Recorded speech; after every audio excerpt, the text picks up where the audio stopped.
Namo Vishnupadaya Krishna Prasthaya Bhutale Srimate Bhakti Vedanta Swami Iti Namine Namo Vishnupadaya Krishna Prasthaya Bhutale Srimate Bhakti Vedanta Swami Iti Namine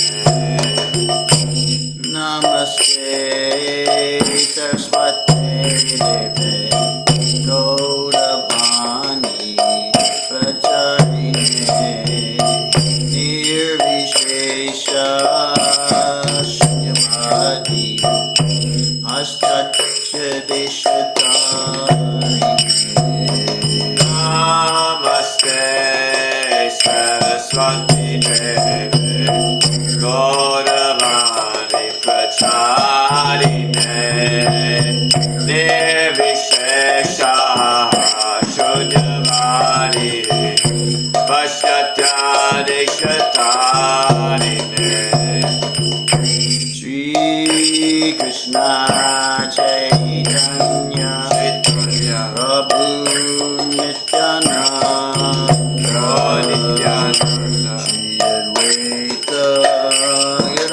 Gadadhar Shri Vasari Gaura Bhakta Jaya Shri Krishna Chaitanya Prabhu Nityananda Shri Advaita Gadadhar Shri Vasari Gaura Bhakta Shri Krishna Chaitanya Prabhu Nityananda Shri Advaita Gadadhar Shri Vasari Gaura Bhakta Shri Krishna Chaitanya Prabhu Nityananda Shri Advaita Gadadhar Shri Vasari Gaura Bhakta Krishna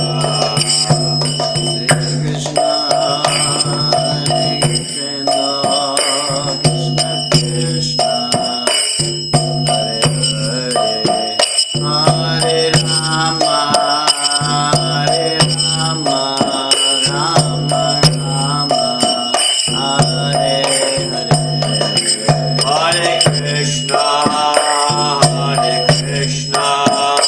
Krishna Krishna Hare Hare Hare Rama Hare Rama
Hare Hare, Hare Rama, Hare Rama, Rama Rama, Hare Hare.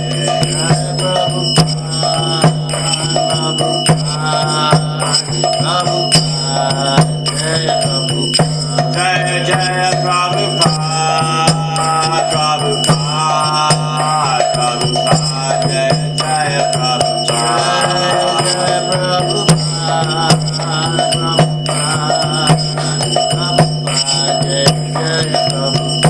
Jaya Jaya Prabhupada, Prabhupada, Prabhupada, Jaya Jaya Prabhupada.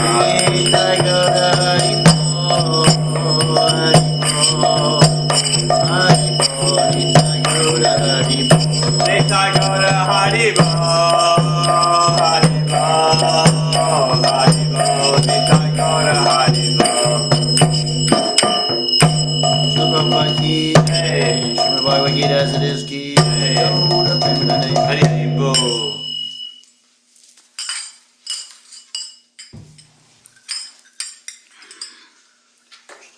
Hare Krishna.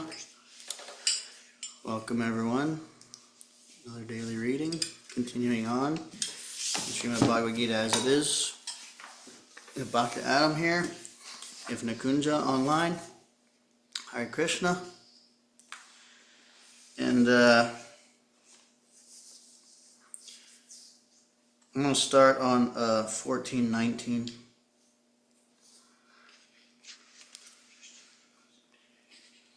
Chapter 14, text 19. So, we'll start with the invocation. Om Jnana Timirandasya Jnananjana Shalakaya Chakshurun Militam Yena Tasmai Shri Gurave Namaha Shri Chaitanya Manobhishtam Stapitam Yena Bhutale Swayam Rupa Kadamayam Dadati Swapadantikam Vandeham Shri Guru Shri Yuta Parakamalam Shri Gurun Vaishnavangscha Shri Rupam Sarajatam Sahagana Raghunathan Vitang Tang Sajivam Sadvaitam Savadutam Parijana Sahitam Krishna Chaitanya Devam Shri Radha Krishna Padan Sahagana Lalita Shri Vishakan Vitangscha He Krishna Karuna Sindho Dinabandho Jagatpate Gopesha Gopika Kanta Radha Kanta Namostute Tapta Kanchana Gaurangi Radhe Vrindavaneshwari Vrishabhanu Sute Devi Pranamami Hari Priye Panchakalpa Tarubhyascha Kripa Sindhubhya Evacha Patitanam Pavanebhyo Vaishnavebhyo Namo Namaha Shri Krishna Chaitanya Prabhu Nityananda Shri Advaita Gadadhar Srivasadi Gaura Bhakta Vrinda Hare Krishna Krishna Krishna Hare Hare Hare Rama Rama Rama Hare Hare Hare Krishna Krishna Krishna Hare Hare Hare Rama Rama Rama Hare Hare Hare Krishna Krishna Krishna Hare Hare Hare Rama Rama Rama Hare Hare Mukam karoti vachalam pangam langhayate girim yat kripatam aham vande Shri Gurun Dinataranam.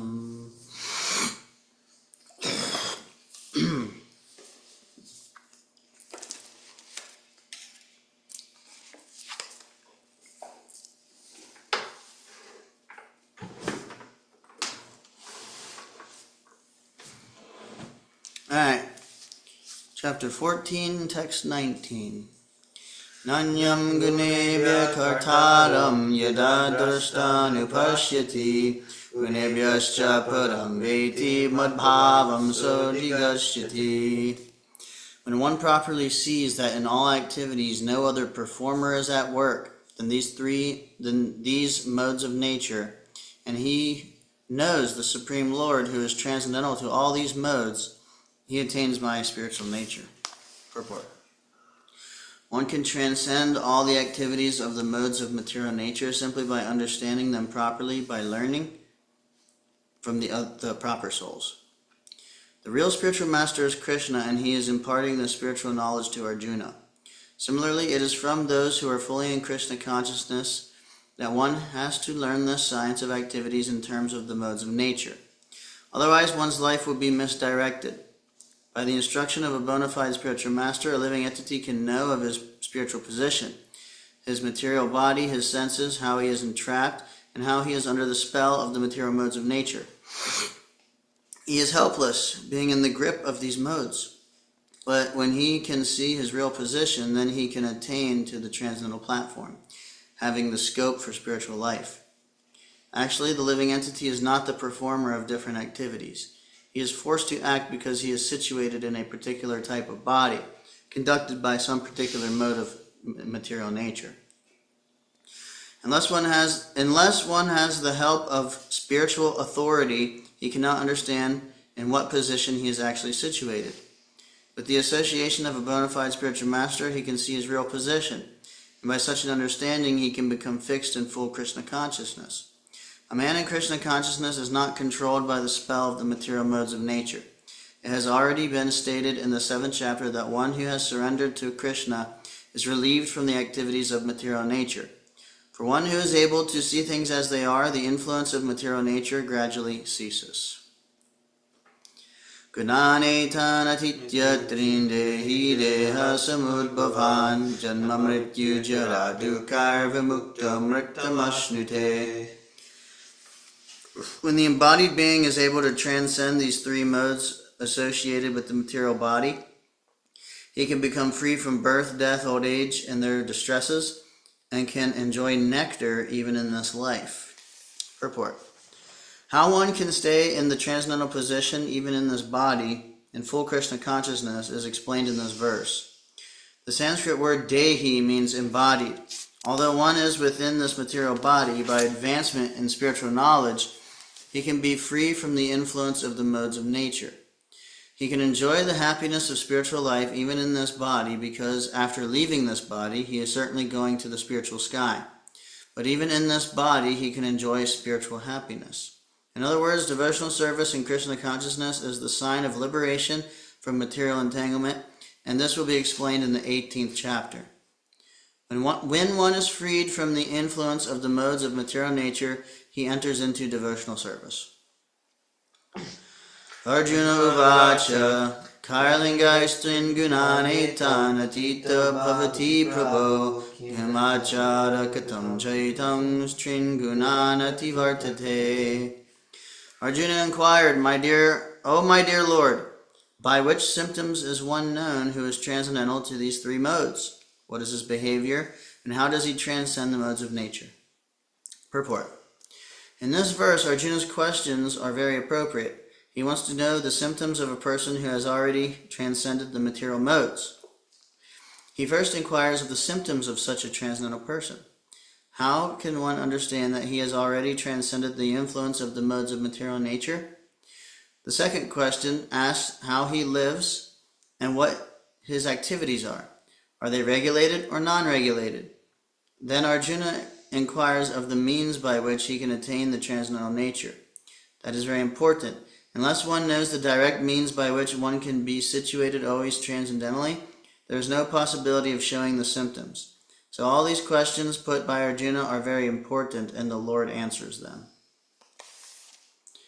Shri Bhagavan Uvacha Prakasham cha pravritim cha moham eva cha pandava nadveshi sampravritani nanivritani kankshati Udasina vadasino gunaryo na vichalyate gunavartanta ityevam yavattishtati ningate samadukha sukha swasta samalosta smakanchanaha Dvaya priya priyo dhiras tulya nindatma samstutihi Manapamana yostulyas tulyam itrari pakshayoho Savaramba parityagi gunatita sa uchyate.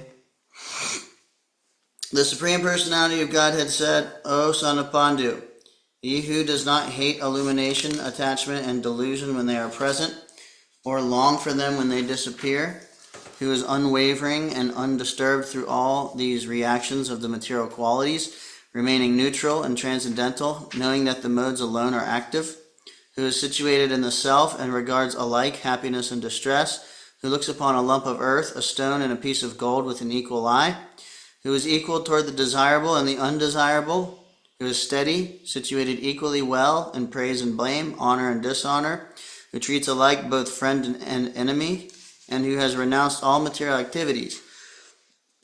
Such a person is said to have transcended the modes of nature. Purport. Arjuna submitted 3 different questions, and the Lord answers them one after another. In these verses, Krishna first indicates that a person transcendently situated has no envy and does not hanker for anything. When a living entity stays in this material world, embodied by the material body, it is to be understood that he is under the control of one of the 3 modes of material nature. When he is actually out of the body, then he is out of the clutches of the material modes of nature. But as long as he is not out of the material body, he should be neutral. He should engage himself in the devotional service of the Lord so that his identity with the material body will automatically be forgotten. When one is conscious of the material body, he acts only for sense gratification, but when one transfers the consciousness to Krishna, sense gratification automatically stops. One does not need this material body, and he does not need to accept the dictations of the material body. The qualities of the material modes in the body will act, but as spirit soul, the self is aloof from such activities. How does he become aloof? He does not desire to enjoy the body, nor does he desire to get out of it. Thus, transcendently situated, the devotee becomes automatically free. He need not try to become free from the influence of the modes of material nature. The next question concerns the dealings of a transcendently situated person. The materially situated person is affected by so-called honor and dishonor offered to the body, but the transcendently situated person is not affected by such false honor and dishonor. He performs his duty in Krishna consciousness and does not mind whether a man honors or dishonors him. He accepts things that are favorable for his duty in Krishna consciousness. Otherwise, he has no necessity of anything material, either a stone or gold. He takes everyone as his dear friend who helps him in his execution of Krishna consciousness, and he does not hate his so-called enemy. He is equally disposed and sees everything on an equal level because he knows perfectly well that he has nothing to do with material existence. Social and political issues do not affect him because he knows the situation of temporary upheavals and disturbances. He does not attempt anything for his own sake. He can attempt anything for Krishna, but for his personal self he does not attempt anything. By such behavior, one becomes actually transcendently situated. Mam chaya vipicharena bhakti yogena sevate sagunan samadhityaitan brahmabhuyaya kalpate. One who engages in full devotional service, unfailing in all circumstances, at once transcends the modes of material nature and thus comes to the level of Brahman. Purport. This verse is a reply to Arjuna's 3rd question. What is the means of attaining to the transcendental position? As explained before, the material world is acting under the spell of the modes of material nature. One should not be disturbed by the activities of the modes of nature. Instead of putting his consciousness into such activities, he may transfer his consciousness to Krishna activities. Krishna activities are known as Bhakti Yoga, always acting for Krishna. This includes not only Krishna, but his different plenary expansions such as Rama and Narayana. He has innumerable expansions. One who is engaged in the service of any of the forms of Krishna or of his plenary expansions is considered to be transcendentally situated. One should also note that all the forms of Krishna are fully transcendental, blissful, full of knowledge, and eternal. Such personalities of Godhead are omnipotent and omniscient, and they possess all transcendental qualities. So if one engages himself in the service of Krishna or his plenary expansions with unfailing determination, although these modes of material nature are very difficult to overcome, one can overcome them easily. This has already been explained in the 7th chapter. One who surrenders unto Krishna at once surmounts the influence of the modes of material nature. To be in Krishna consciousness or in devotional service means to acquire equality with Krishna. The Lord says that his nature is eternal, blissful, and full of knowledge, and the living entities are part and parcel of the Supreme, as gold particles are part of a gold mine. Thus, the living entity in a spiritual position is as good as gold, as good as Krishna in quality. The difference of individuality continues, otherwise there will be no question of Bhakti Yoga. Bhakti Yoga means that the Lord is there, the devotee is there, and the activity of exchange of love between the Lord and the devotee is there. Therefore, the individuality of two persons is present in the Supreme Personality of Godhead and the individual person. Otherwise, there would be no meaning to Bhakti Yoga. If one is not situated in the same transcendental position with the Lord, one cannot serve the Supreme Lord. To be a personal assistant to a king, one must acquire the qualifications. Thus, the qualification is to become Brahman, or freed from all material contamination. It is said in the Vedic literature, Brahmaiva san brahmapyeti. One can attain the Supreme Brahman by becoming Brahman. Brihadaranyaka Upanishad 446. This means that one must qualitatively become one with Brahman. By attainment of Brahman, one does not lose his eternal Brahman identity as an individual soul. Brahmano hi pratishtaham amratasya vyayasya cha sasvatasya cha dharmasya sukasya kantikasya cha. And I am the basis of the impersonal Brahman, which is immortal, imperishable, and eternal, and is the constitutional position of ultimate happiness. Purport. The constitution of Brahman is immortality, imperishability, eternity, and happiness. Brahman is the beginning of transcendental realization. Paramatma, the Supersoul, is the middle, the second stage in transcendental realization, and the Supreme Personality of Godhead is the ultimate realization of the Absolute Truth. Therefore, both Paramatma and the impersonal Brahman are within the Supreme Person. It is explained in the 7th chapter that material nature is the manifestation of the inferior energy of the Supreme Lord. The Lord impregnates the inferior material nature with fragments of the superior nature, and that is the spiritual touch in the material nature. When a living entity conditioned by this material nature begins the cultivation of spiritual knowledge, he elevates himself from the position of material existence and gradually rises up to the Brahman conception of the Supreme. This attainment of the Brahman conception of life is the first stage in self-realization. At this stage, the Brahman realized person is transcendental to the material position, but he is not actually perfect in Brahman realization.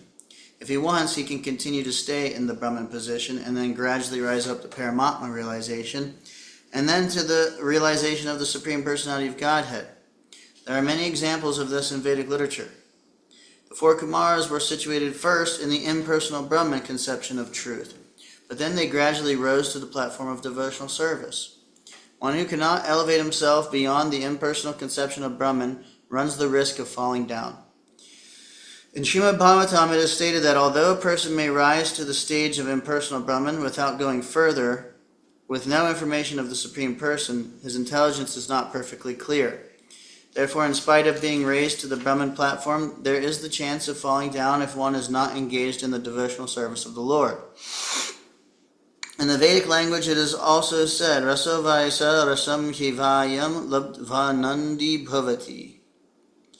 When one understands the personality of Godhead, the reservoir of pleasure, Krishna, he actually becomes transcendently blissful. Taittiriya Upanishad 271.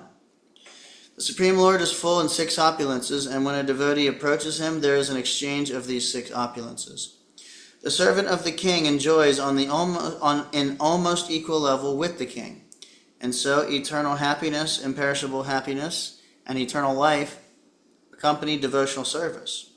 Therefore, realization of Brahman, or eternity, or imperishability, is included in devotional service.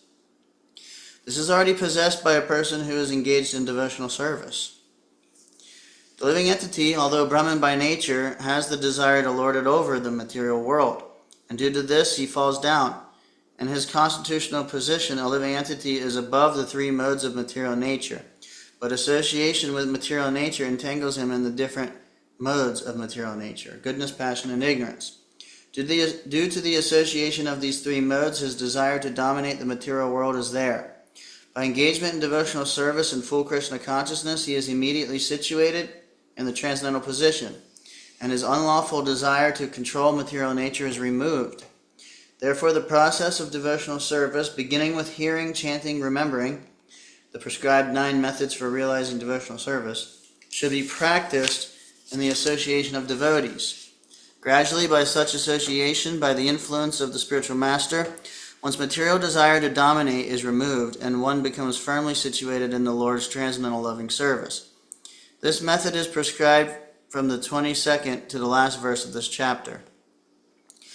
Devotional service to the Lord is very simple. One should always engage in the service of the Lord, should eat the remnants of foodstuffs offered to the deity, smell the flowers offered to the lotus feet of the Lord, see the places where the Lord had his transcendental pastimes, read of the different activities of the Lord, his reciprocation of love with his devotees, chant always the transcendental vibration, Hare Krishna, Krishna Krishna, Hare Hare, Hare Rama, Rama Rama, Hare Hare, and observe the fasting days commemorating the appearances and disappearances of the Lord and his devotees.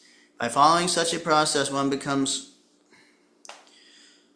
completely detached from all material activities. One who can thus situate himself in the Brahmajyoti, or the different varieties of the Brahma conception, is equal.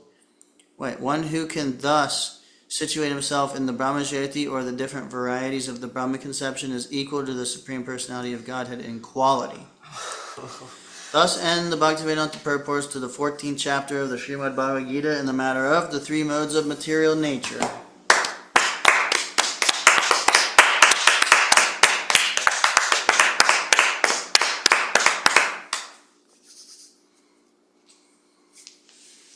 Kuja says, I appreciate how Srila Prabhupada basically gives us a list of how to try to be spiritually situated in 14:22 through 25, and then tells us the process how to properly situate ourselves.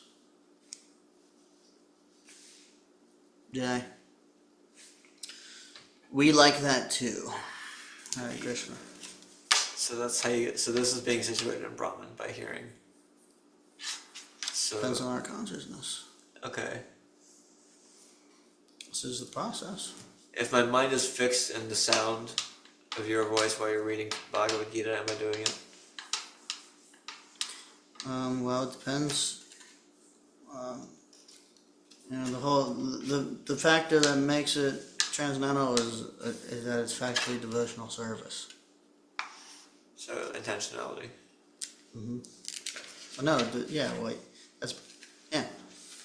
Actually doing devotional service, doing it in an attitude of service. Here.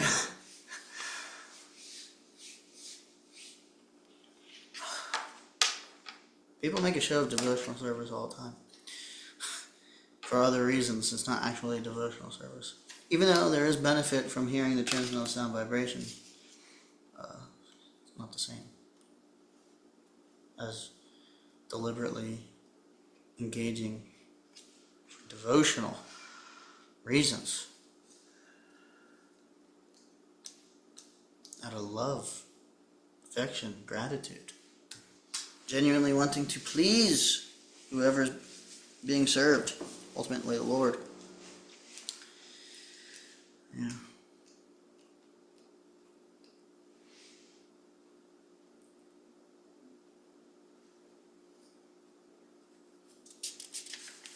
Well, we're already to chapter 15. That's pretty crazy.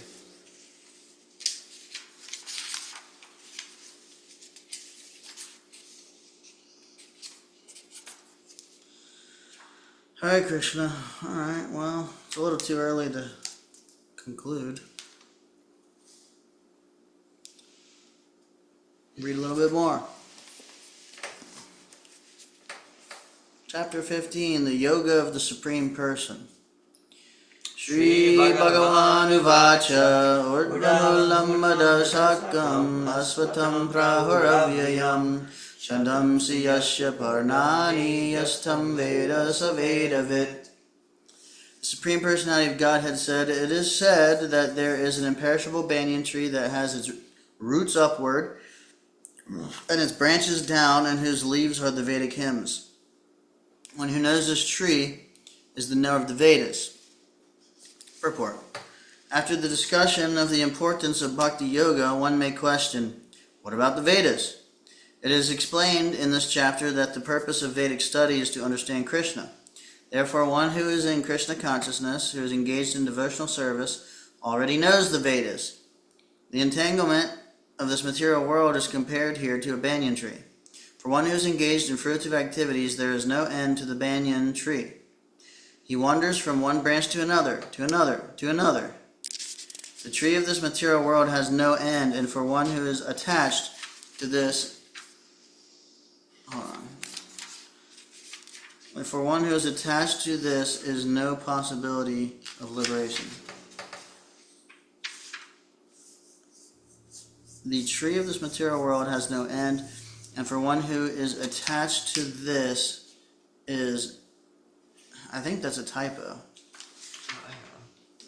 There's no possibility of liberation. For the word for connects it. Because it's saying, and for one who is attached to this. And for one who's attached to this is no possibility of liberation. It's still wrong. are you sure it's not like, for them is no possibility? That's not what it says. It's a typo. I'm reading, the tree of this material world has no end, and for one who is attached to this is no possibility of liberation.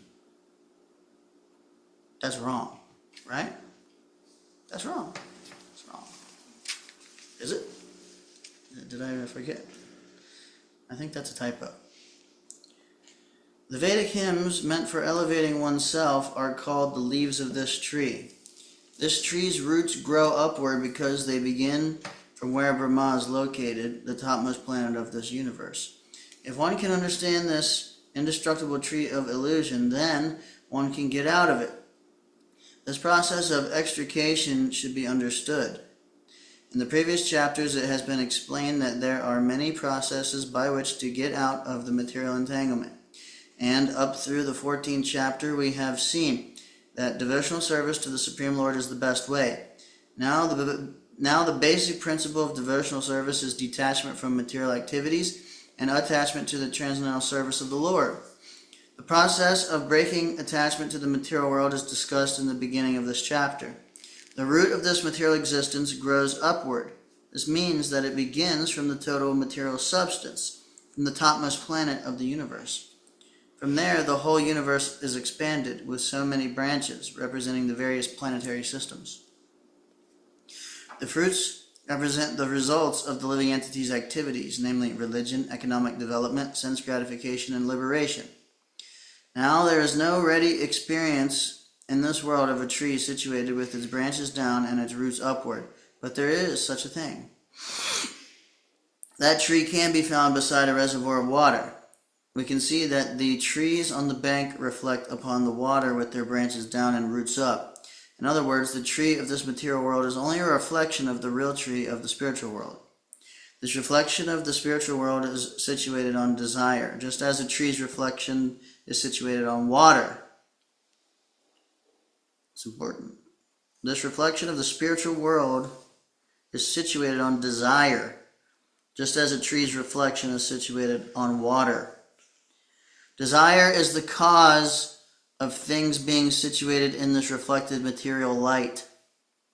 One who wants to get out of this material existence must know this tree thoroughly through analytical study. Then he can cut off his relationship with it. This tree, being the reflection of the real tree, is an exact replica. Everything is there in the spiritual world. The impersonalists take Brahman to be the root of this material tree. And from the root, according to Sankhya philosophy, come Prakriti, Purusha, then the 3 gunas, then the 5 gross elements, Pancha Mahabhuta. And then the 10 senses, Dasendriya, mind, and so on. In this way, they divide up the whole material world into 24 elements. If Brahman is the center of all manifestations, then this material world is a manifestation of the center by 180 degrees. And the other 180 degrees constitute the spiritual world. The material world is the perverted reflection, so the spiritual world must have the same variegatedness, but in reality. Therefore, both Prakriti and Purusha must be there. In the spiritual world, however, Prakriti is the Supreme Lord's internal energy, and the Purusha is the Supreme Lord himself. That is explained in Bhagavad Gita 8.22, Purusha sa paraparta. The difference material, it is temporary. Is that what yours says? The difference material, it is temporary. Yeah. Can't change it. A reflection is temporary, for it is sometimes seen and sometimes not seen. But the origin from whence the reflection is reflected is eternal. The material reflection of the real tree has to be cut off. When it is said that a person knows the Vedas, it is assumed that he knows how to cut off attachment to this material world. If one knows that process, he actually knows the Vedas. One who is attracted by the ritualistic formulas of the Vedas is attracted by the beautiful green leaves of the tree. He does not exactly know the purpose of the Vedas. The purpose of the Vedas, as disclosed by the personality of Godhead himself, is to cut down this reflected tree and attain the real tree of the spiritual world. But those people are still coming to that stage. That's why the Vedas are so beautiful. So how exquisite is that literature that it has people with such variegatedness of goals coming to the same place ultimately. Right. Yeah. Well, you could say modern day society is also a perverted reflection of that, because so many people with so many different goals and variegatedness are all going to the same place also, which is hell. Yeah, you're right.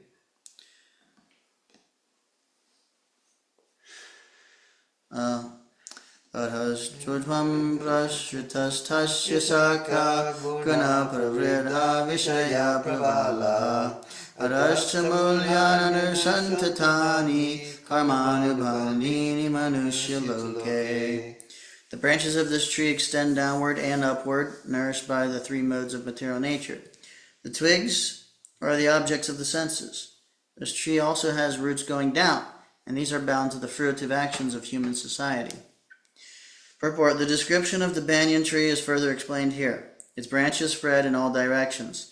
In the lower parts there are variegated manifestations of living entities, human beings, animals, horses, cows, dogs, cats, and so on.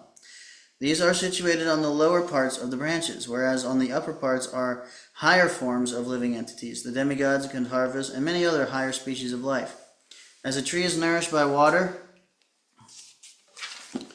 so this tree is nourished by the 3 modes of material nature. Sometimes we find that a tract of land is barren for want of sufficient water, and sometimes a tract is very green. Similarly, where particular modes of material nature are proportionately greater in quantity, the different species of life are manifested accordingly. The twigs of the tree are considered to be the sense objects. By development of the different modes of nature, we develop different senses, and by the senses we enjoy different varieties of sense objects. The tips of the branches are the senses, the ears, nose, eyes, and so on, which are attached to the enjoyment of different sense objects. The twigs are sound, form, touch, and so on, the sense objects. The subsidiary roots are attachments and aversions, which are byproducts of different varieties of suffering and sense enjoyment. The tendencies toward piety and impiety are considered to develop from these secondary roots, which spread in all directions. The real root is from Brahmaloka, and the other roots are in the human planetary systems.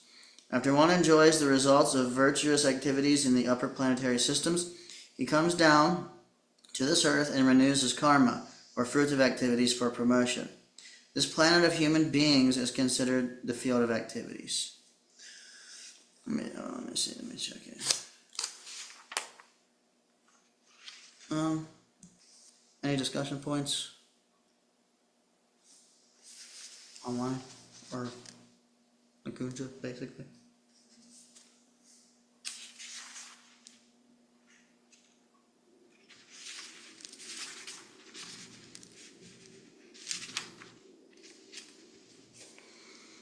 Nah. Relishing. Alright. Read one more.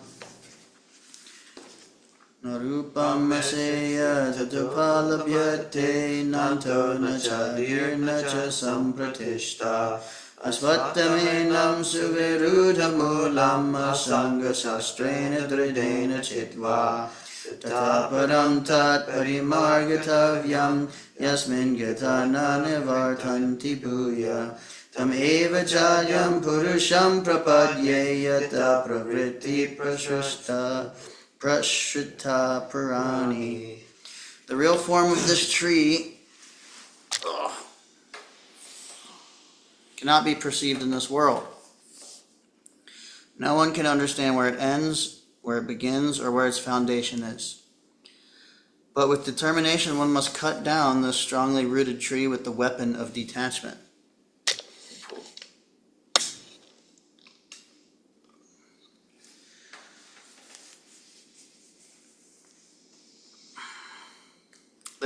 Thereafter, one must seek that place from which, having gone, one never returns, and there surrender to that Supreme Personality of Godhead, from whom everything began and from whom everything has extended since time immemorial. Purport. It is now clearly stated that the real form of this banyan tree cannot be understood in this material world. Since the root is upwards, the extension of the real tree is at the other end. When entangled with the material expansions of the tree, one cannot see how far the tree extends, nor can one see the beginning of this tree. Yet one has to find out the cause. I am the son of my father is the son of such and such a person, and so on. By searching in this way, one comes to Brahma, who is generated by the Garbhodakashayi Vishnu. Finally, in this way, when one reaches the Supreme Personality of Godhead, that is the end of research work. One has to search out that origin of this tree, the Supreme Personality of Godhead, through the association of persons who are in knowledge of that Supreme Personality of Godhead. Then by understanding, one becomes gradually detached from this false reflection of reality, and by knowledge, one can cut off the connection and actually become situated in the real tree. The word asanga is very important in this connection because the attachment for sense enjoyment and lording it over the material nature is very strong. Therefore, one must learn detachment by discussion of spiritual science based on authoritative scriptures. And one must hear from persons who are actually in knowledge. As a result of such discussion in the association of devotees, one comes to the Supreme Personality of Godhead. Then the first thing one must do is surrender to Him. The description of that place whence, having gone, one never returns to this false reflected tree is given here. The Supreme Personality of Godhead, Krishna, is the original root from whom everything has emanated. To gain the favor of that Personality of Godhead, one has only to surrender. And this is a result of performing devotional service by hearing, chanting, and so on. He is the cause of the extension of the material world. This has already been explained by the Lord Himself. Aham sarvasya prabhavaha. I am the origin of everything. Therefore, to get out of the entanglement of this strong banyan tree of material life, one must surrender to Krishna. As soon as one surrenders unto Krishna, one becomes detached automatically from this material extension. The Prabhupada ki Jai. Okay.